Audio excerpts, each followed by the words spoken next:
Vale, buenas tardes, bienvenidos todos. Nada, solo agradeceros que hayáis venido desde la editorial. Muchas gracias a todos. Agradecer también a la Casa SEAT por acogernos de nuevo y a Gloria Serra y a Jorge Dioni por estar aquí también con nosotros y a Dioni por escribir ese libro tan grande que nos ha sorprendido muy gratamente.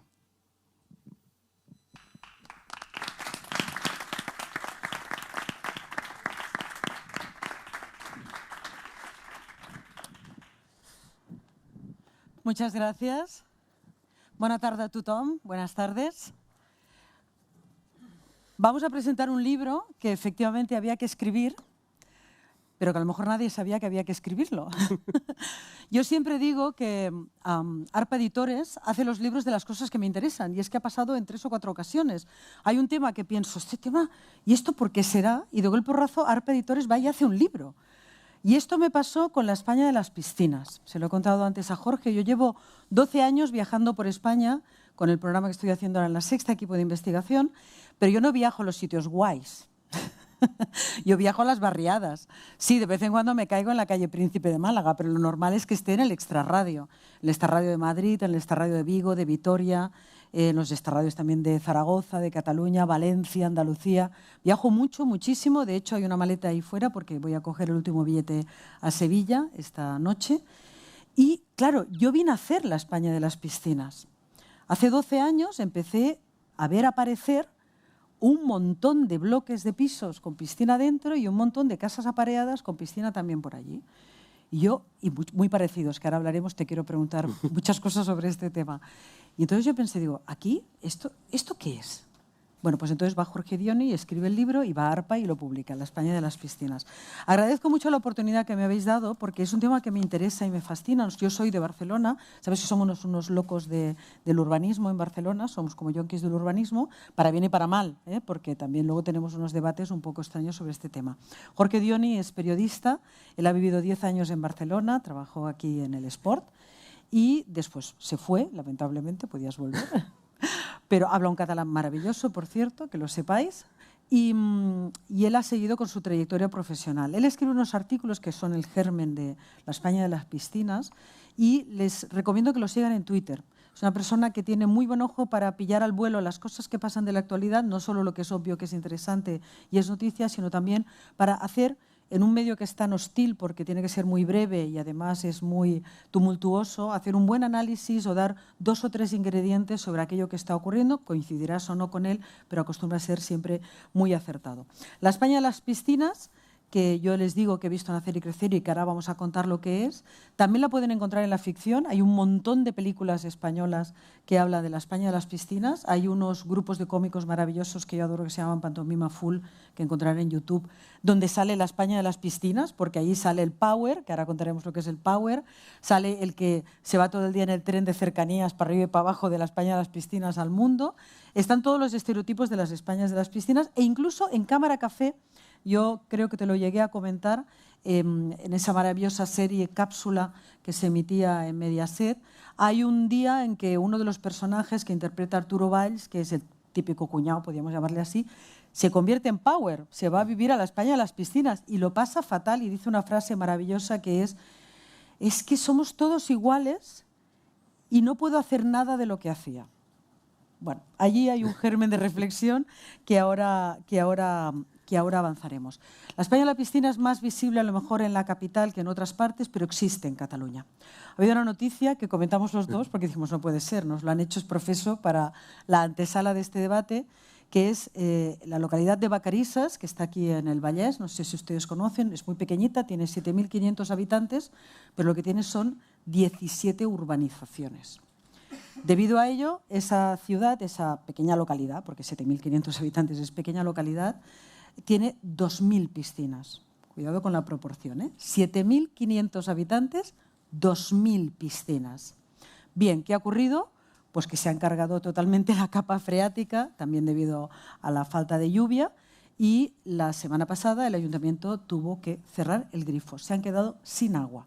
Han tenido que hacer cortes de agua de unas 12 horas, igual la lluvia de estos días les ha ayudado, pero parecía una metáfora maravillosa de lo que vamos a contar aquí, que la España de las piscinas, aunque no la vean, porque claro, uno va de visita a los sitios y no se va a ver la España de las piscinas, existir existe.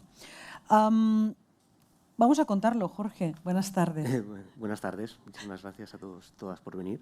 Vamos a contar qué es la España de las piscinas y sobre todo qué son los powers, que eso es algo que te has inventado tú y has creado una categoría sociológica a través del libro. Bien, la España de las piscinas es una forma de denominar a todos los nuevos desarrollos que se han construido en los últimos 25 años. En todos los años del boom se fueron construyendo casas. Teníamos idea de que se hacían muchas casas, había localidades que salían en el mapa, salía Seseña, salía la pista de esquí en medio cerca de Tordesillas, pero no había esa idea de la cantidad de viviendas que se estaban haciendo, que fueron prácticamente 6 millones. O sea, 6 millones son muchas viviendas, porque 6 por 4, 24. O sea, caben 24 millones. Cabe la mitad del país, en el nuevo país que se ha hecho. Y todo el mundo tenía un amigo, un compañero, como Arturo Valls, o como yo mismo, que se iba a vivir allí. Es que Jorge es power, esto hay que decirlo, hay que confesar las cosas, él es power. Que se iba a vivir allí. O una amiga, un primo, un cuñado, tal. Pero no había esa percepción global de situación. Yo creo que la cuestión es que ya no miramos mapas, que es la forma de asimilar el territorio. El territorio se asimila por mapas, el tiempo se asimila por el reloj. Yo cuando vine a Barcelona, como cuando nos trasladamos a Valladolid, como cuando nos trasladamos a Castellón, lo primero que hicieron mis padres fue comprar varios callejeros y varios mapas. Si había que ir tienes que ir al cine Verdi y tal, pues a ver dónde está el carrer Verdi, pues vas al cine. Y tienes la sensación y tienes el territorio. En el momento en que ya hay un aparato que te dice ve de aquí a aquí, la sensación de territorio se ha acabado. Se produce el efecto túnel. Tú vas de aquí a aquí, de aquí a aquí, de aquí a allá. Y esa sensación de global se pierde. ¿Y qué es un power? Soy yo mismo. Es la gente alrededor de 40 a 50 años que en los años 2000 se fue a vivir a estos nuevos desarrollos. ¿Por qué? Porque era lo más sencillo. Somos los hijos de la España del desarrollismo, de la España de los toldos verdes, y en ese boom inmobiliario los promotores conseguían el suelo más barato en la periferia, conseguían la financiación del sistema financiero, cajas de ahorros en la mayoría de los casos, y cuando uno iba estaba ya el producto inmobiliario, el producto financiero. Casaba y eso era lo más sencillo, era mucho más sencillo irte fuera que quedarte. Esto me lo han contado gente, es mucho es curioso más porque, barato. A eso iba a ir, porque tú en el libro insistes mucho, hay una explicación ideológica, una conclusión ideológica de todo esto que narra en la España de las piscinas Jorge Dioni, nos iremos acercando a ella, pero tú una de las primeras cosas que haces es no demonizar al power, no reírse de él, no culparle del abandono de los centros de las ciudades, que se despueblan de gente, claro, toda esa gente joven que aparece en esos extrarradios, desaparecen del centro de la ciudad, donde además los edificios se empiezan a degradar, no se arreglan porque quedan personas muy mayores o los inmigrantes que llegan con pocos recursos y pues se meten allí con lo que pueden. Tú insistes en no demonizar a la gente, entre otras cosas porque cuentas por qué no tuvieron opción en muchos casos. Claro, yo... Quizá por mi aproximación, la aproximación que hago a todo suele ser ¿por qué? No es esto está bien, esto está mal. A mí me parece que esa visión es muy reduccionista. Entiendo que hoy día predomina mucho la autoficción y la autonoficción, es decir, la gente tiene un modo de vida y entonces desde ahí extrae que ese modo de vida es el mejor. No tengo hijos, pues ¿por qué no hay que tener hijos? Tengo hijos, ¿por qué hay que tener hijos? Cuando el 90%, el 95% de cosas que nos pasan en la vida, pues la mitad son azar y la mitad es la estructura material, la superestructura y todos estos condicionantes de los que hablaba Karl Marx. Y eso es lo que me interesa. Es decir, ¿por qué la gente se va? Porque era más fácil, porque era más barato, porque se habían hecho carreteras para ir a todos esos lugares, porque era lo que se anunciaba, porque todo el modelo te enviaba allí. Muchas veces los mismos bancos acuden en ayuda de las grandes empresas de construcción que les están financiando ese PAU, que por cierto son unas siglas que responden a... Programa de Actuación Urbanística. Es una herramienta que sirve para urbanizar grandes terrenos. Muchas veces, si vais fuera a estas urbanizaciones, de vez en cuando veis que hay como una muesca, ¿no? Hay una muesca o hay algo que sale, es que hay gente que no ha querido vender. Entonces, por eso tiene esa forma irregular. El PAU es para urbanizar grandes extensiones y permite expropiar con más facilidad. Decía que esa gente en muchos casos se veía empujada porque era más fácil conseguir comprarse una casa pareada lejos de la ciudad que un piso que había que arreglar incluso dentro de la ciudad, donde la oferta además es compleja, está la presión turística, está la presión de los grandes fondos. Pero luego también hay una complicidad administrativa que tú también retratas, porque en muchos casos esos PAU aún no se habían empezado a construir, pero ya había carreteras. Hay una estación de metro mítica en Madrid, que es Pitis, que se construyó en un descampado. O sea, tú salías de la estación de Pitis y no había nada. Zarzales, literalmente zarzales. Pero porque allí iba un PAU que no se había construido, ahora ya sí, ahora ya cuando sales ya hay cosas, pero ha tardado, ha estado quizá casi 10 años. Yo creo que Pitis ha estado que no había nada allí. ¿Cuál es la complicidad de las administraciones y en qué grado? Todas las administraciones, todas las comunidades autónomas, todas las ciudades, todas las capitales participaron de esta gresca en la misma proporción. Hay una frase de Enric Juliana que era el metro llegó a Pitis, no había nada y de la nada surgieron las plusvalías. Me Exactamente. La estación anterior a Pitis ha estado cerrada años y años porque no había nada en realidad. De hecho, había un campamento en una zona de toxicómanos, en una zona muy... jodida, y se echó a toda esa gente y para dejarlo en nada. La complicidad. Yo siempre invito a mirar al pasado. Entonces, como dice Enric Juliana, este país nace del plan de estabilización y del desarrollismo. El desarrollismo tenía tres patas fundamentales. La industria de inversión extranjera, normalmente de inversión extranjera, pero dos patas fundamentales, el turismo y la construcción. Y en el momento en que la pata de la industria y la inversión extranjera decae, pues quedan esas dos, y esas dos son las que nos sostienen. Y aquí estamos sostenidos y aquí seguimos. por esas dos patas. Es decir, en la legislatura que ha acabado en Andalucía se ha hecho una ley del suelo. En la legislatura que acabó en Madrid se hizo una ley del suelo. Es decir, hemos tenido 2 años de parón y no vamos a repensar el modelo, a ver qué hacemos, no sé qué. Y acaba el parón, por favor, que vuelvan ya los turistas, vamos a urbanizar estas ruinas romanas, a que no se entere nadie, este trozo que queda de costa, vamos a ver si podemos hacer unos chalets. Es decir, estamos, que es normal, es decir, como otros países tienen el petróleo, tienen sus materias primas, en España la materia prima es España. La materia prima de España es España. España y su gente, es decir, la precariedad laboral de la gente que trabaja, tanto el territorio como la gente. Y se acaba. Ahora vamos a hablar de qué ocurre en estos sitios, pero lo decía también por las particularidades de Cataluña. En Cataluña hay segundas y terceras residencias. Entonces, el entorno de Barcelona, de la gran capital, incluso también los entornos de Girona y Tarragona, por motivos, sobre todo en el caso de Barcelona, porque no hay sitio, pero Barcelona está encajonada y el área metropolitana, entre la industria y la construcción ya existente, realmente no hay mucho sitio para construir. No hemos vivido a lo mejor, no hemos vivido seguro lo que ha ocurrido en Madrid. Madrid, yo, por ejemplo, la primera vez que me fui a trabajar allí, en el año 98, por poner un ejemplo de las cosas que se ven, por cierto que he utilizado mucho el Google Earth leyendo este libro, es muy interesante leerlo con una tableta o con un móvil al lado y ponerse el Google Earth. Y cuando él habla de un sitio, buscarlo. Y entonces ves el mapa, ves lo que había y lo que hay ahora. Pues en Barcelona no hemos vivido la explosión que hay en Madrid. Yo decía, cuando me fui a trabajar en el 98 fui a Telecinco, allí había Telecinco propiamente dicho, un cuartel de artillería que aún sigue y un hiperjaco, es decir, un pequeño poblado de venta de droga. Eso en el 98. Luego me volví aquí. Cuando volví allí, 6 años después, había detrás una urbanización de 9.000 viviendas.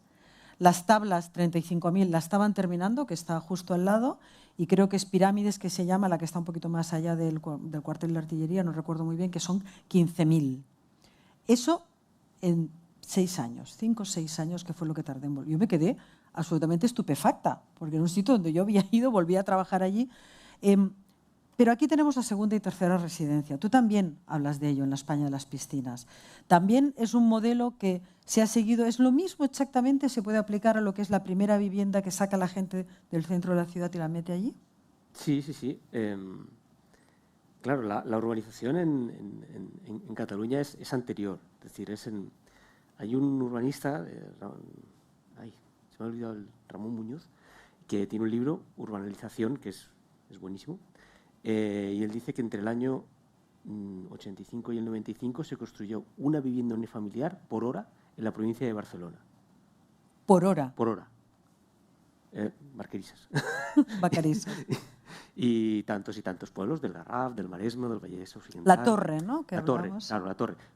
Claro, ¿qué pasa? Cuando todas esas malas carreteras que te llevaban a la Torre se convierten en buenas carreteras, ya puedes ir y volver, o puedes, digamos, o puedes ir a trabajar a Sabadell, porque Sabadell es una zona muy potente, Sabadell-Terrassa. Es decir, no necesitas quedarte aquí y, además, coges el piso de Barcelona y lo alquilas.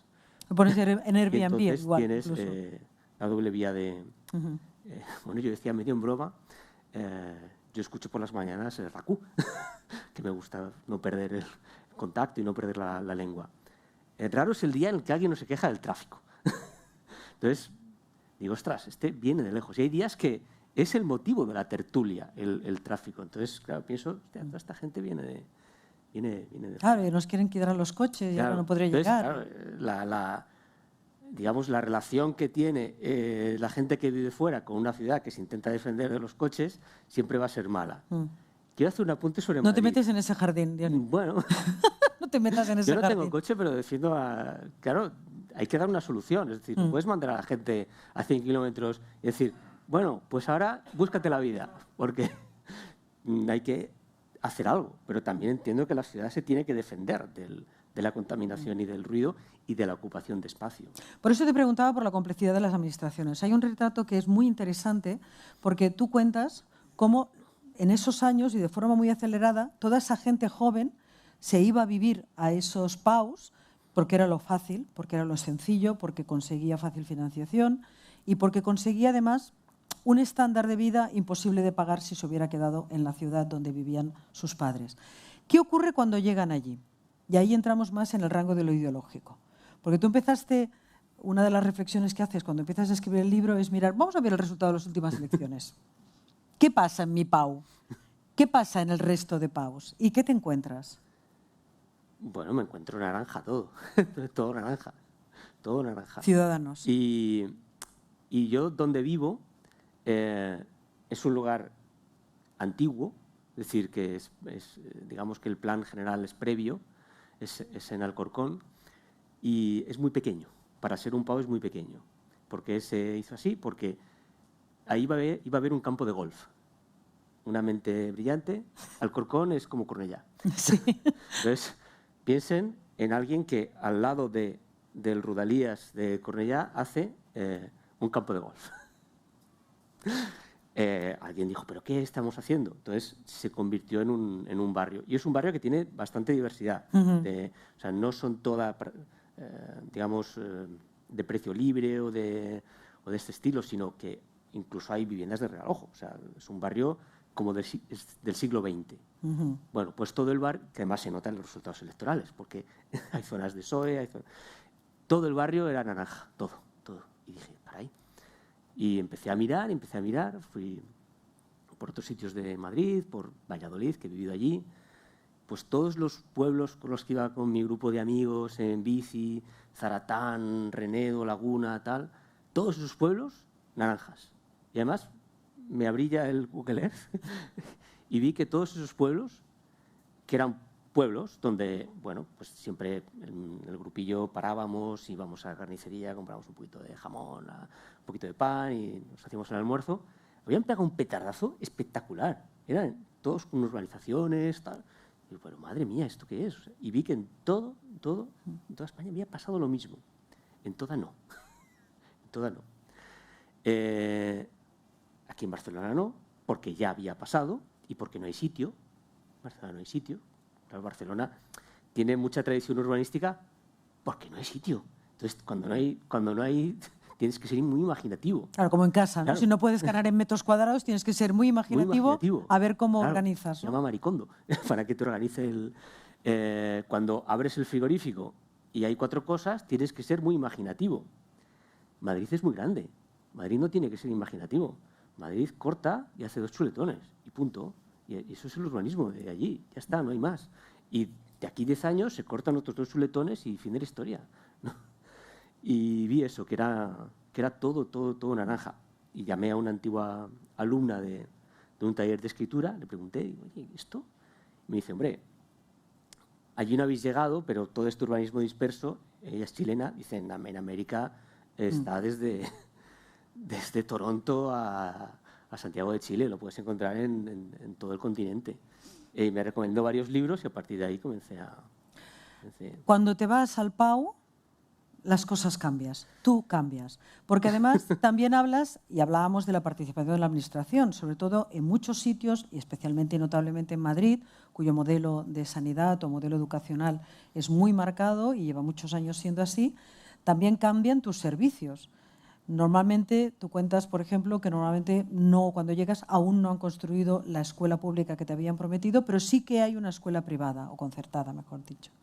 Normalmente pues, hay un ambulatorio muy precario, pero sí que puedes tener un pequeño hospital concertado también, con sanidad pública privada, relativamente cerca. Todo eso hace que la gente cambie, la gente ya venía predispuesta a cambiar. ¿Realmente el urbanismo genera ideología? Sí, yo propongo una mirada más amplia, es decir, realmente el modelo lo que te dice es búscate la vida. Búscate la vida. Desde el momento en que tú te planteas la compra de la casa. Parece mentira, pero la compra de una vivienda hay más inseguridad que si te compras, me voy a decir un Madelman, seguro que ya no hay Madelmans. Te compras un juguete. Es decir, juguete vas a consumo y dices, oye, que este juguete está mal. Pero si te compras una vivienda, te metes en la cooperativa, de la cooperativa te pide más pasta por mejoras o por conceptos similares, te dice, no, de aquí 1 año, no, de aquí 2 años, no, vamos a parar las obras. Todo esto, no hay ninguna protección. Hay un rito que hemos tenido todos los que en algún momento que es ir a ver que se sigue haciendo la casa. Uh-huh. Hay una gran película que es El Pisito, una época precisamente del desarrollismo que tú comentabas, en que efectivamente esa pareja que no hay manera que consiga un pisito, se van a ver las obras y van ahí a merendar mientras ven que se van levantando esos bloques. Claro, da mucha alegría que se va haciendo, porque siempre hay un mensaje turbador de se han parado las obras, dicen que se van a parar, no sé qué, tal. Entonces vas allí, ves que todo se hace. Pero hay una cierta desprotección y después los servicios llegas y también hay un búscate la vida. También hay un búscate la vida. Donde yo vivo, yo llevo 21 años viviendo allí, el centro de salud se va a acabar para las próximas elecciones autonómicas. Bueno. El cole sí se lleva tiempo en marcha, pero colegio público. Yo creo que 7 años, sí. 7 años solo. 7, 8 años, sí. Eso es Cuando llegué no había nada. O sea, de hecho, tú citas en una de las partes del libro, te remontas a cosas anteriores y a cosas también del inicio de la democracia y de los primeros planes urbanísticos, cuando empiezan los primeros ayuntamientos, las primeras comunidades autónomas democráticas, y dice, bueno, vamos a ver qué hacemos después de la arrasada que ha hecho el desarrollismo franquista en nuestras urbanizaciones. Y tú citas al primer presidente de la Comunidad de Madrid, a Joaquín Leguina, que le dice a su primer consejero de ordenación territorial, oye, no hagas más viviendas cooperativas porque votan al PP. O sea, la gente en cuanto le das una casa, vota al PP, no me hagas más. Y eso estamos hablando de la prehistoria democrática de la comunidad. Mira Leguina, cómo apuntaba. Bueno, sí, luego él también votó al PP, a lo mejor. Claro, yo en el libro digo, bueno, pero Mangada, que es el arquitecto, que es un arquitecto fantástico, que es el arquitecto por el que Madrid, digamos, crecía a base de ensanches, y es un tipo brillantísimo, le podía haber dicho, vente aquí a hacer campaña, claro. No dejes a la gente sola. Eran 3 cantos todo esto, la ordenación de 3 cantos, claro. Si tú dejas a la gente que se busque la vida, hay una ideología de buscarse la vida. O sea, tu ideología es la comunidad, es cuidar, es... claro, esto en los años 70, todo esto ya existía, en los años 60. Es decir, claro, cuando uno habla de la historia de decir los barrios de los años 70, es que ya pasaba así. Lo que no era lo mismo éramos todos nosotros y nosotras. Era un mundo colectivo. Era un mundo colectivo. Cuando había un problema en un barrio en los años 70, ¿dónde se iba? A la parroquia, y en la parroquia se fundaba la asociación de vecinos que estructuraba la protesta. ¿En los PAU no hay asociaciones de vecinos? En los PAUs cuesta que haya asociaciones de vecinos. ¿O hay asociaciones de propietarios? Hay Es una asociaciones de distinción. vecinos, no hay asociaciones de vecinos, pero cuesta que haya. Muchas veces la movilización es más fácil cuando es por algo o contra algo. Queremos un colegio, no queremos, en el justo al lado, se llama Sánchez Sur, hubo una movilización y se articuló una asociación de vecinos contra una gasolinera, contra que pusiera una gasolinera en el barrio.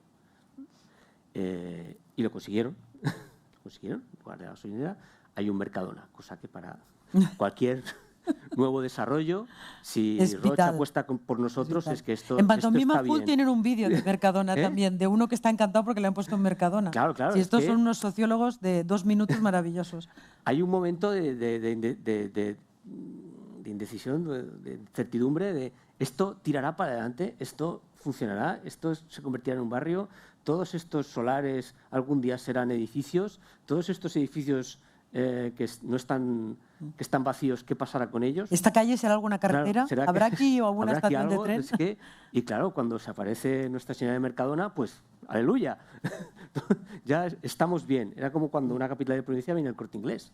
Eso era que la capital te bendecía, el Corte Inglés. O sea, esta capital ya es... Jorge Dione hace un recorrido, hemos hablado bastante de Madrid porque a lo mejor yo trabajo allí y lo tengo muy fresco y él también, pero hace un recorrido por toda España. No se creen que esto está centrado en Madrid. Madrid tiene un volumen que distorsiona las cifras, eso es cierto, por su propia dimensión. Pero esto a pequeña, gran, mínima escala ocurre en prácticamente todas las capitales de provincia, yo diría, y en algunas de las segundas ciudades que hay en muchas comunidades autónomas o terceras incluso. Y esto no se ha parado, porque algunos de los PAUs que se quedaron parados con la crisis económica y con la caída inmobiliaria o que ahora con la pandemia han vuelto a revivar. Yo que he hecho 2 o 3 rodajes por allí, digo, mira, aquí íbamos a grabar un sitio, nos iba muy bien porque estaba todo como medio roto y nos iba fenomenal. No, ya no podemos ir porque están las grúas, están trabajando a tope. Estos son no lugares. Hay una cosa que tú encuñas que a mí me encanta, que además queda muy reflejado sobre todo en el cine americano, porque efectivamente este es un modelo muy americano, ¿no? de su jardín y su territorio y mi casa y mi terreno, que es el modelo American Beauty, ¿no? O incluso llegas a decir, Breaking Bad no hubiera sido posible, me parece que dices, en el barrio de Tetuán, o en el barrio de La Latina, o en el barrio de Gracia. O sea, hay cosas que no pueden pasar fuera del PAU y hay maneras de vivir o de entender la vida. Hemos hablado del asociacionismo, hemos hablado de los servicios, hemos hablado de la carretera, el buscarse la vida que no sería posible fuera de un PAU, de un desarrollo de este estilo. ¿Qué es lo que va a ocurrir y qué se puede hacer? Porque claro, no sé, parece que no sería adecuado que este fuera el único modelo de crecimiento que tuviéramos. No sería adecuado, pero lo razonable no siempre acude cuando se lo llama. ¿Qué va a pasar? Yo no tengo ni idea. Sí sé que hay ciudades hipotecadas. O sea, en el momento en que se constituye la Junta de Compensación, que es como la asociación de propietarios, ya se crean unos derechos. Entonces, ahí ya se ha plantado. Ya se ha plantado. Ya se han plantado plusvalías. Tienen que crecer. Es muy complicado enfrentarse a todo eso. Es decir, en Alicante, que también quedaron varios colgados, o en Zaragoza, es muy complicado salir de aquello porque ya se han creado derechos.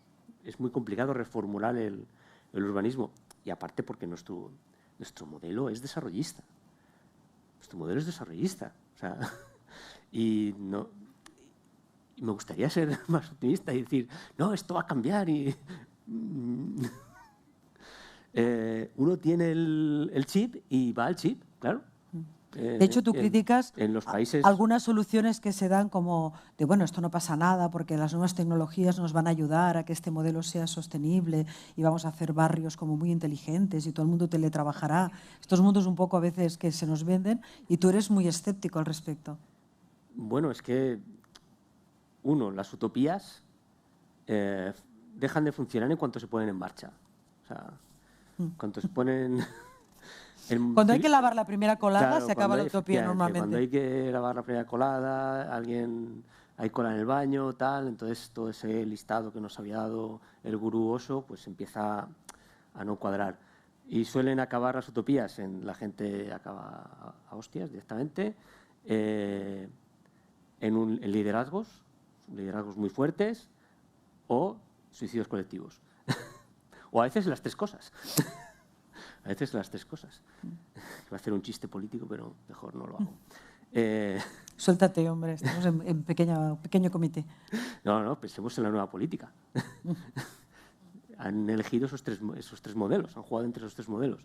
Suelen acabar así, los sicarianos acabaron todos peleados, los de Wild Wild West acabaron con un liderazgo tremendo y también enfrentados. Es decir, cuesta mucho los modelos cuando se ponen en marcha, porque la política no es presentar un modelo, sino la gestión del conflicto, la gestión de la cotidianidad, es decir, la gestión de dialécticas. Esa es la...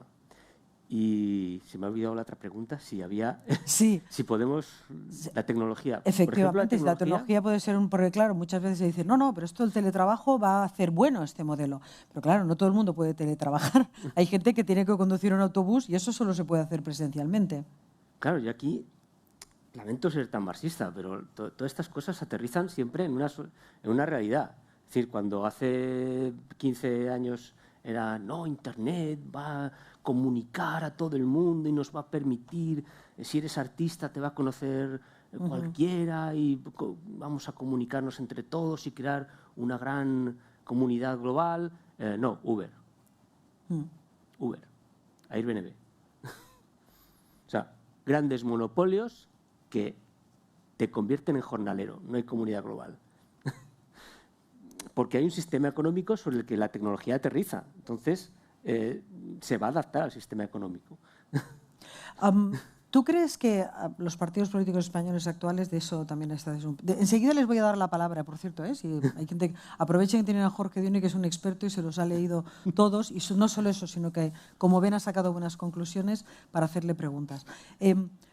¿Tú crees que los partidos políticos, hay algunos que ya se benefician y este modelo ya les va bien y además la plusvalía ayuda mucho a algunas fuerzas políticas, pero ¿tú crees que hay una reflexión seria sobre a dónde va a llevar esto, si vamos a tener una crisis energética, una crisis pues, del agua, si vamos a ser vacaristas, si vamos a tener que cortar el agua porque tanta piscina y tanto metro de farola no nos da para vivir? Muchos ayuntamientos viven además ahogados por este tipo de cuestiones y con difícil gestión. ¿Crees que hay una reflexión por parte de la administración, de los partidos políticos que hay detrás, o se vive en el presentismo habitual? Se suele vivir en el presentismo, pero hay reflexión. Y voy a poner un caso que es el País Vasco. Vizcaya, en los años 80, era un sitio bastante terrible. O sea, si alguien echa de menos en los años 80, seguro que no era de Bilbao. Seguro que no era de Bilbao, porque era un sitio... durito. Hay una reconversión industrial, pero hay una regeneración urbana en el que el ejemplo más claro es el Guggenheim. Pero el Guggenheim es solo una puesta en escena. Hay un inmenso trabajo por detrás de las administraciones, a veces con colaboración público-privada, no voy a hacer aquí de integrista, ¿no? Colaboración público-privada, para regenerar la ría y regenerar toda la zona, en que se invirtió muchísimo dinero. Y de atracción de empresas y tal. Y hubo el debate de cómo va a ser Bilbao. ¿Qué queremos que sea Bilbao, que sea Vizcaya? ¿Que se convierta en un sitio turístico? Vamos a intentar darle continuidad al Guggenheim. Bueno, aprovechamos esto para conseguir ingresos con los que tenemos, intentar retener la industria porque tenemos ingenieros, tenemos gente que sabe, tenemos sistemas de educación, de FP, tenemos ya una estructura y una historia industrial. Una historia industrial fuerte por detrás. Decidieron que seguían con y hubo debate, hubo debate. Y lo mismo con el boom inmobiliario. A mí un señor del gobierno vasco me explicó que ellos habían hecho una ley de vivienda para que no hubiera boom inmobiliario, con una presencia muy grande de vivienda social. Porque el sector de la construcción atrae muchísimo dinero de forma muy rápida, atrae muchísimo capital humano de forma muy rápida, te mancha el territorio, se lleva la inversión y después te deja todo ese capital humano que se busca la vida. Ese modelo de crecimiento no lo queremos. No lo queremos, con lo cual hemos tratado de dificultarlo. Aquí tenemos un debate similar desde hace bastante tiempo, también con resultados desiguales. No sabemos muy bien quién va ganando, porque tú también hablas de que, claro, toda esa gente que se va desde el centro de las ciudades hacia el extrarradio, toda esa fuerza joven, porque las medias de edades están en 40 incluso menos, deja la gente mayor en el centro, edificios en un estado un poco más precario que son utilizados por los inmigrantes que bueno, pues no tienen un plan B para entendernos, pero luego también cuentas que eso se convierte en pasto de otros que vienen a invertir pero a otra historia, a comprar edificios enteros, fondos de inversión, etcétera. A lo mejor es eso de lo que querían huir los vascos en Bilbao o no es exactamente ese modelo. Bueno, sí, del modelo desarrollista. El modelo desarrollista basado en esos dos pilares que son bastante inciertos y que en el momento en que se para, que son especulativos también, que crean una enorme riqueza que después se va. No crean. Yo creo que no solo el PNV, sí, fue mucho el PNV, también el Partido Socialista de Euskadi, que eran los dos partidos fuertes, llegaron a ese consenso. Ahí sigue. Ahí sigue Bilbao. Es decir, el modelo, el sistema político vasco, ahí sigue. Es decir, no ha tenido embates, grandes, la erupción a lo de mejor es difícil, y tal, pero lo digo no, como idea, difícil de traspasar por el tamaño que tiene Euskadi, el tamaño que tiene Vizcaya, el tamaño que tiene Bilbao, difícilmente comparable a Barcelona, a Valencia, a Madrid. Pero que si alguien quiere una sociedad, quiere un sistema político estable, que intente tener una sociedad estable. Porque si tienes una sociedad inestable, con trabajos inestables, con vivienda inestable, con todo inestable, tendrás una sociedad inestable. Y tendrás un sistema político inestable. Que hoy se tira para aquí, y hoy se tira para allá, y hoy se tira para el otro lado, y bueno, a ver dónde va. Me quedarían más preguntas, pero me gustaría darles la palabra a ustedes. El libro tiene una tercera parte no menos interesante que no hemos dado tiempo de abordar, que es una pequeña historia del urbanismo patrio, en donde se citan a grandes urbanistas, algunos de ellos de ahí. También se cita mucho a Pascal Maragall en este libro. Pero antes de darles la palabra, el libro tiene la conclusión en la página 22. Es una cosa curiosa. La página 22 ya sabes de qué va el libro, porque él te lo cuenta. Dice, esta es la conclusión. Si les interesa, sigan, porque ahora voy a desarrollar la conclusión, lo hacemos al revés. Me gustaría leérsela para ustedes para acabar con esta pequeña conversación y darles paso.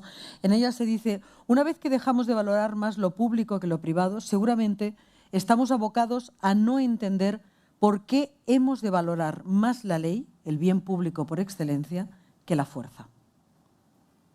Si les ha gustado esa conclusión, sin duda este es su libro, por este y los otros motivos que he intentado reflejar en esta conversación con Jorge. Muchas gracias, Jorge. Muchas gracias. Y ahora vamos a escucharles a ustedes. Nosotros ya hemos hablado lo que teníamos que hablar. Si tienen preguntas, dudas, comentarios, yo también lo he visto. Yo también soy un power, es el momento de dar el paso atrás. La cogeremos, ¿no?, con amor a quien sea power. Quiero decir la palabra power. Sí.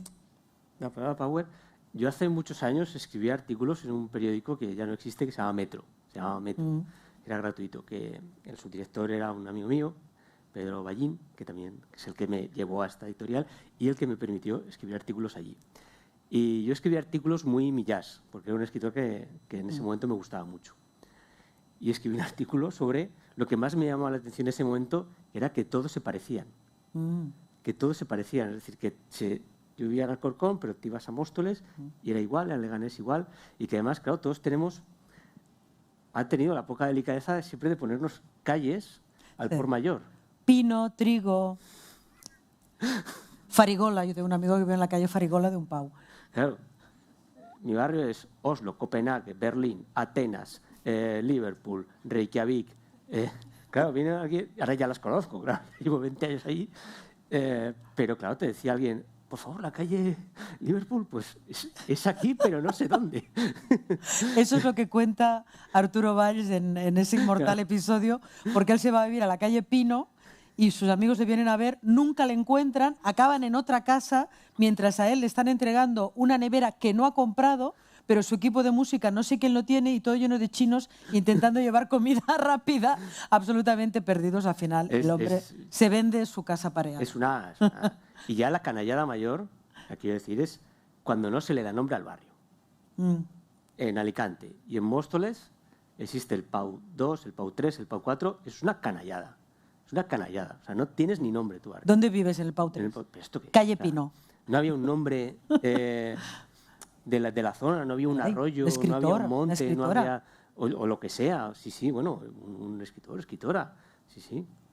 Había por allí... Sí, voy a romper el hielo, venga. Venga, rompe. ¿Vale? Rompe el hielo, Mari dos Carmen. curiosidades. Me gustaría que Jorge nos explicara por qué cree que se habla tanto y ocupa tanto espacio la España vaciada o la España vacía o despoblada y no ocupa tanto espacio la España dispersa cuando hay un caladero de votos muy interesante.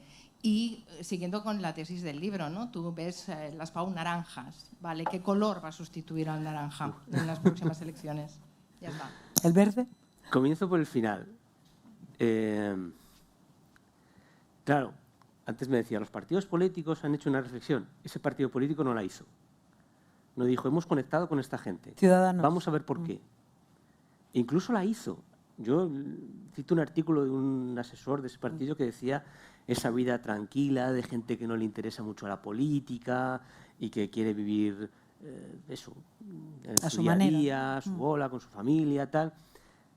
Bueno, colega, pues a esa gente tranquila que no le interesa la política, le has hecho ir a votar 2 veces. O sea, pero bueno, y te has subido al monte.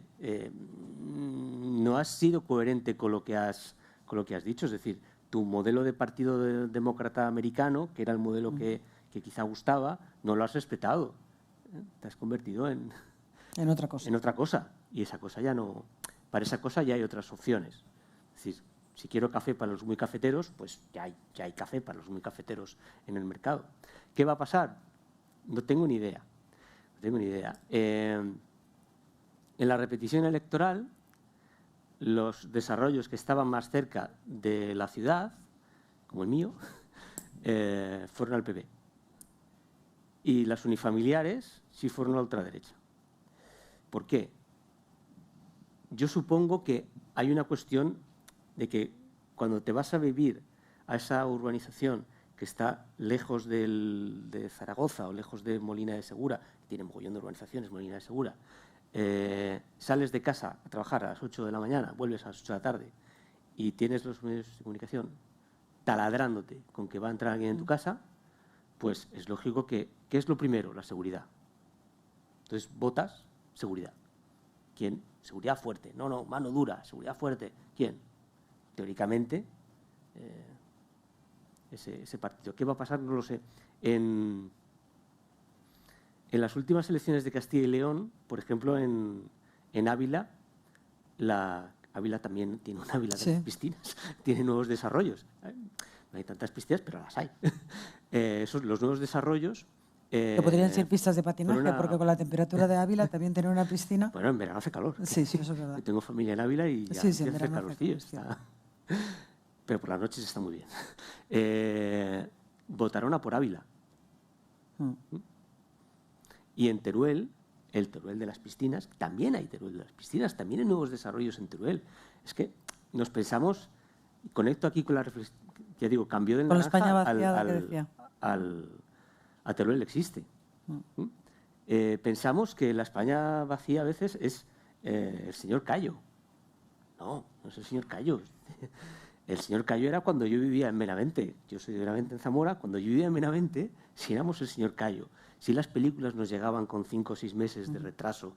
Sí que había una diferencia notable en la ropa que vestíamos, que cuando íbamos a Valladolid se notaba que no eras de allí, que eras de pueblo.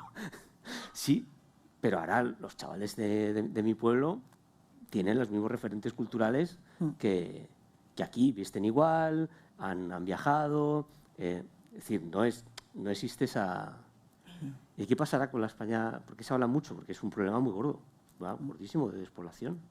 España tiene un problema de... Yo doy un taller de literatura rural y siempre les pongo un mapa de densidad, y la ausencia de densidad, o sea, la poca densidad que hay en España en ciertos lugares, solo hay en los Alpes y en Finlandia. Así. Y es un mapa. Es decir, no, digo, para que no digáis, este es un alarmista, no sé qué. No, no, no, no. Eso sí. Es así, se está despoblando. Y la caída de las cajas de ahorros, que hacía que cada provincia tuviera un centro de decisión financiero, económicamente, pero psicológicamente y emocionalmente va a ser terrorífica. O sea, la visión que da ver Caja España, el edificio de Caja España en Soria, que es de la Caixa, que se van a hacer pisos, el edificio de Cajaduro en Salamanca, edificios siempre históricos, siempre, porque las cajas tenían siglos, caray, es que tenían siglos, es que habían resistido la Primera Guerra Mundial, la Segunda, Y aparte era la un Guerra seguro, Civil. me lo contaron así en Soria, era un seguro de asidero para Claro. cualquier cosa que quisieras hacer. Claro. Ahora, ¿dónde me tengo que ir? Me tengo que ir a la capital de la comunidad, donde no me conocen. En cambio, aquí en Soria, aunque sea de un pueblo, me conocen porque ya conocen a mi padre, etcétera. Así es, psicológicamente Claro, es que no somos capaces de entenderlo hasta que no estás allí esto y te lo va a cuentan. ser... ¿Tenéis alguna...? Sí, aquí hay... Si acercamos el micrófono, por favor, aquí, y aquí también el caballero. Digo caballero, como si estuviera en Madrid, perdonadme, vicio. Vale, hola. Primero quiero felicitarte, Jorge, en el sentido Gracias. de... O sea, leí tanto el artículo original, el primero que hiciste, que publicaste, tanto como el libro. Me parece que es un tema que yo nunca había pensado en ello, o sea, y después de leer tu libro me queda muy claro que sí, que la arquitectura, o sea, el urbanismo crea ideología, y es algo muy básico que crea ideología. Y creo que, como comentaba Gloria, esto en el debate público no está porque, bueno, es una reflexión mía, pero tanto a derecha como a izquierda todos los días vemos debates de impuestos, pero no vemos un debate de cuál tiene que ser el tipo de urbanización, el tipo de arquitectura, cómo debemos desarrollar nuestras ciudades. Se pierde al final en otros temas, a lo mejor, que la gente considera más relevantes, pero al final la arquitectura, el urbanismo, crea ideología. Mi pregunta es, y que yo después de leer el libro me quedo un poco, es, ¿ha sido un error, fue un error dar la competencia de urbanismo a las comunidades autónomas? Esto lo digo en plan por dos vertientes. Una, Madrid es el claro ejemplo de cómo ha aprovechado el urbanismo, tener toda la banda ancha para crear una ideología muy clara. Y en esto lo digo de, por un lado, si el Estado, teniendo las competencias, hubiera cambiado el tipo de urbanismo que se ha implementado en España, si hubiera sido algo más vasco o al final hubiera sido el modelo que hay en Madrid. Y por otro lado, en una vertiente más electoralista, en el sentido de que tú mencionas el libro, yo soy un power, ¿vale? Vivo a las afueras de Madrid, tengo que coger el coche para ir a mi puesto de trabajo. Por tanto, a mí el transporte público, que el metro tarde 10 minutos en Madrid, a mí me da igual, yo el transporte público no lo uso coche. En mi power no hay un colegio público. Lo que ha hecho la comunidad autónoma es poner unos campos para que haya en un futuro un colegio concertado. A mí la calidad de la educación pública me da igual, porque yo voy, mis hijos irán a un colegio concertado.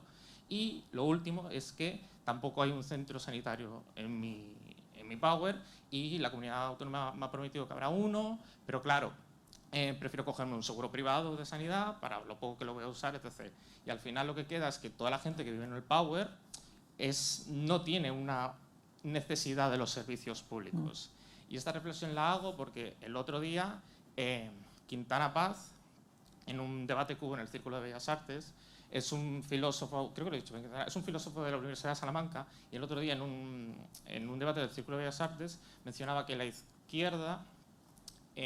voy a hacer su reflexión. Vamos a ser breves. Sí, perdón, es que me enrollo. No por nada, porque hay más gente. Sí, es que me enrollo. Quintana Paz decía que en la izquierda solía apelar en los procesos electorales mucho a la calidad de los servicios públicos. El problema, yo veo aquí que si tú eres un power que no usas los servicios públicos, no tienes una motivación para votar a la izquierda. Vale. Lo veo en ese, ya está. Son Perdón. dos preguntas, si no he entendido mal. La una, si tendría que haberse quedado el Estado la competencia y a lo mejor hubiera hecho otro urbanismo. Y la segunda es cómo se valora desde el power o desde los servicios públicos y si te importan o no te importan. Yo creo que no hubiera cambiado nada. O o poca cosa. Es decir, el hecho de que las competencias estén en la comunidad autónoma y los ayuntamientos provoca competencia entre los ayuntamientos por quedarse, se intenta abaratar el suelo, poner menos problemas, tal, pero en realidad es un modelo bastante establecido desde el plan de estabilización. Y ha ocurrido en ayuntamientos gobernados por la izquierda y por la derecha, en comunidades autónomas gobernadas por la izquierda y la derecha, partidos incluso autonomistas o nacionalistas. Uno de los ciudades o pueblos con más vivienda familiar en la Comunidad de Madrid es Rivas, gobernado históricamente por Izquierda Unida, que ahora mismo ha dicho vamos a parar, porque la comunidad no construye servicios públicos, pues si no hay servicios públicos tampoco vamos a seguir creciendo. Y sobre esa mentalidad, claro, es la mentalidad de que a mí no me van a afectar las cosas que suceden en el exterior. Bueno, suerte con eso, pero te van a afectar, claro que te van a afectar. Es decir, todo te afecta. Es decir, si hay más desigualdad, te va a afectar y no te vas a librar. Yo trabajo en la Escuela de Escritores. Tenemos muchísima relación con Latinoamérica. La mitad de nuestros alumnos y alumnas son latinoamericanos. Y yo calculo como 1/3 del claustro de profes es latinoamericano. La desigualdad afecta a la vida de la gente, incluso de la gente que tiene mucha pasta. Hay gente, profes, amigos, que vienen de casa de familias bien, que tienen mucha pasta y que al final se han venido porque la desigualdad crea inseguridad, crea una ciudad invivible, en la que no puedes moverte con facilidad, en la que estás siempre pendiente, porque si al final estás pendiente de la seguridad es una droga. Nunca hay bastante seguridad. Nunca, nunca. Siempre quieres un muro más grande. Y con lo tanto, esa visión, pero es que es la visión general. Yo digo medio en broma, lo repito mucho, el libro político más importante que se ha publicado este siglo es El Secreto. Es El Secreto. En ese libro... Si recuerdan, es un libro de autoayuda que, bien, el resumen del libro, el libro debe tener 25 páginas, no tendrá más, es: si deseo algo con mucha fuerza, lo voy a conseguir. Aquí es increíble, pues ha vendido como 200 millones de libros y pues si lo deseas muy fuerte. De hecho, se dieron casos muy fuertes de gente que creyó que le iba a tocar la lotería porque lo estaba deseando muy fuerte y se empezó a comprar cosas ya anticipando, como me va a tocar la lotería porque lo estoy deseando muy fuerte. No estoy haciendo broma, lo que estoy diciendo es absolutamente cierto y serio. Y se sigue vendiendo mucho a día de hoy. Sí, es la idea de que no existe el contexto. No existe el contexto. Es decir, si a ti tú has perdido tu trabajo, es que no te has adaptado, no te has esforzado, no estás cumpliendo, debes formarte de otra manera, debes cumplir, todo cambiará si cambias tu actitud. Es decir, toda esa idea de que la solución no está en el exterior, está en el interior. Es destructivo. Me voy a enrollar un poco más. Después de la Segunda Guerra Mundial, en Inglaterra se hizo muy famoso una obra de teatro que después se adaptó al cine muchas veces. Fue muy famosa en aquella época, que se llama Llama a un inspector. Que igual los de mi edad ya no hemos visto. Básicamente es una obra policíaca, pero la moraleja es: somos una sociedad y todo lo que sucede en la sociedad te afecta. Todo. Claro, la base del espíritu del 45, de esto tenemos que crear un estado del bienestar, porque si no... Creo que la pandemia ha sido una buena metáfora, eso que decías, que era, bueno, a mí como no me ha tocado pasar el virus, no, pero resulta que ese virus ha contaminado toda la sanidad entera, con lo cual sí que te toca, porque si resulta que tu madre tiene un problema que la tienen que operar de la rodilla, no la van a operar. No la habían operado antes porque había lista de espera, pero ahora con la pandemia, pues más, ¿no? Entonces, aunque te toque, no te toque, no, formas parte, somos abejitas todos dentro. El señor. El señor. En primer lugar, sumarme a las felicitaciones por el ensayo. Me parece muy interesante y muy bien escrito y lo recomiendo a todos y a todas por si no lo habéis leído todavía. En la síntesis que se ha hecho referencia, se cita a Tony Judt, y se habla de ese individualismo, de esa peligro a la desafección a la ley y, bueno, hemos hablado también... Micrófono en la boca. Gracias. Hemos hablado de los servicios públicos.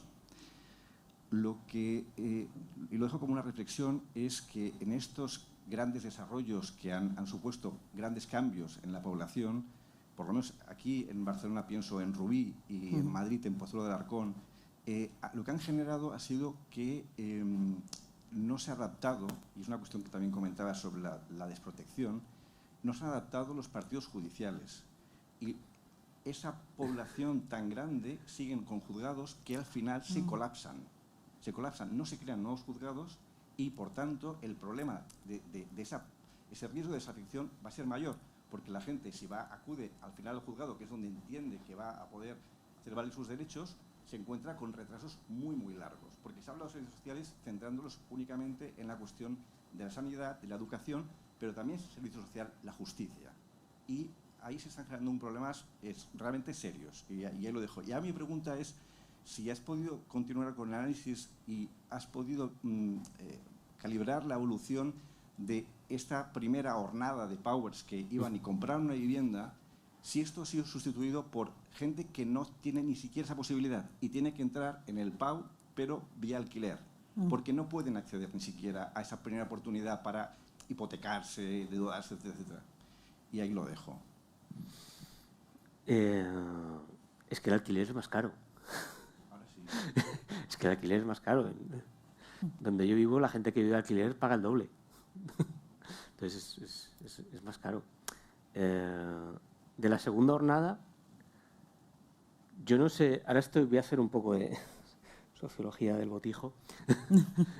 En mi barrio que quedaron zonas por hacer, y en el barrio de al lado también, que ahora después se resolvieron y ha venido gente nueva, aparte de que son más altos los edificios, porque ya la norma de que tengan 5 plantas ya no existe,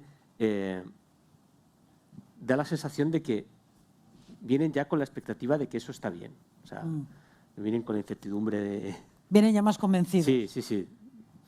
Y sobre los partidos judiciales, totalmente de acuerdo, la justicia es un servicio público. Añado la policía, por motivos de trabajo, mucho con policía, sobre todo con Guardia Civil, porque es la que está más desplegada en el territorio no urbano. Y yo he hablado con jefes de destacamento que están absolutamente desesperados, porque tienen el mismo destacamento que tenían desde hace 10 años, o 7 incluso, con el mismo número de agentes, pero de golpe porrazo les han inyectado 3, 4, 5, 10.000 personas más, con todas las problemáticas, y encima en un territorio inmenso. Y una vez uno de ellos me dijo, es que estoy con un patrol y tengo un bono de gasolina que me tiene que durar toda la semana, porque este es el panorama también de la Guardia Civil en algunos sitios. O sea, que le sumo, porque he pensado en ello y he dicho, madre mía, la Guardia Civil igual. Sí, en Molina de Segura en Murcia, las urbanizaciones, hay muchas que se quieren segregar por la cuestión de la seguridad. Y la seguridad también es un servicio público. Y esto es una cosa que la izquierda post-mayo del 68 se ha olvidado. Foucault está fenomenal, leer a Foucault yo también leo a Foucault, pero trasladar Foucault a un programa político real quizá no es una buena idea. Y toda esa idea de el Estado disciplinante, no sé qué, tal. Bueno, es que la seguridad debe ser un servicio público, porque si no es un servicio público, será un servicio privado. Tendrás a desocupas sacando a gente claro. De las casas. Y eso es un desastre, ¿no? Vamos a hacer, no sé si una última intervención os parece bien, porque ya va siendo una hora. Muchísimas gracias. Hola. Te quería hacer 2 preguntas. Una es, ¿no te parece que es todo un poco secta? ¿Secta? Sí, y la segunda, sí, todo el sistema neoliberal. Todo el sistema neoliberal. Y luego te quería pedir, si puedes, porque Pedro no lo hace, si puedes explicar la diferencia entre neoliberalismo y liberalismo. Porque se lo quieren reapropiar y lo que hay no es liberalismo. Y a ver si lo puedes explicar bien. A ver si los explica. Esto habría que llamar a Pedro Ballena a hacerle aquí un zoom, que él lo aclararía un poco mejor esto. ¿Pero secta te refieres al sistema que empuja a la gente a ir a los PAU porque van convencidas o que van...? El capitalismo es una secta. Vale. Esto daría para, una tarde entera en algún... Es un modo de vida. Un campamento de liberalismo. La principal diferencia es el papel del Estado y cuál es el objetivo final. el neoliberalismo, que nace en un grupo de economistas austriacos después de la Segunda Guerra Mundial, hacen una cosa que está muy bien, que es admitir que han perdido. Es decir, hemos perdido, ha ganado Keynes y vamos a retirarnos y vamos a hacer un proyecto a largo plazo. Y su proyecto a largo plazo es construir un entramado jurídico en defensa de la propiedad y el mercado. Un entramado jurídico defendido por los estados en un sistema supraestatal. El actual modelo de la Unión Europea va por ahí. Es decir, el Tratado de Maastricht, más o menos, y el modelo del Banco Central Europeo va por ahí. Te recomiendo un libro, lamentablemente no es nuestra editorial, es de Capitán Swing, que se llama Globalistas, donde se explica bastante bien que no es contra el Estado, no es que el Estado sea mínimo y deje, sino defensa de la propiedad y del comercio y del mercado. Otra diferencia, los liberales se centraban en el sector productivo. Los liberales son los que introducen los impuestos del patrimonio y de sucesiones. ¿Por qué? Para que se mueva el acabar con la dinero. clase rentista. Los liberales se enfrentan a la clase rentista, que era la que había. Los aristócratas, los terratenientes, pues dicen, no, este dinero, los personajes de Jane Austen, ¿no? El señor Darcy, que tiene una renta de no sé cuántas libras y que tal, pues el señor Darcy tiene que poner su dinero a trabajar. Tiene que invertir su dinero en las sociedades por acciones y poner su dinero en el sistema productivo. Mientras que el neoliberalismo promueve la acumulación y el rentismo, es decir, no. Claro. Hay un libro maravilloso de ARPA que se llama El liberalismo herido, por uno de los últimos liberales de este país, que también está muy bien. Por eso es tan importante el debate en este país del impuesto de patrimonio. Pero eso también daría para otro programa. Para otro programa, no, perdón, se me ha ido ahí el inconsciente, discúlpame, por favor. Entiendo que sabéis la diferencia que estoy viendo, ¿no? Entre este debate y un programa de televisión. No, ha sido para mí un placer. Agradezco mucho a Jorge Dioni, no solo que me haya permitido acompañarle en esta presentación, sino en haber hecho el libro. Y además, no voy a desvelar nada, pero sé que está trabajando en otra cosa muy interesante. Lo voy a dejar ahí. Eso sí que es un cebo de televisión. Y además en ARPA, con lo cual... Voy a explicar que los no lugares son sí lugares. Esto es. Los no lugares son sí lugares. Gracias de verdad, Jorge, gracias a ARPA y a la Casa SEA por acogernos y a mí por permitirme pasar un rato tan divertido, tan ameno y aprender de nuevo con vosotros. Muchísimas gracias. Gracias de verdad. Gracias y a todos ustedes por venir. De verdad, gracias.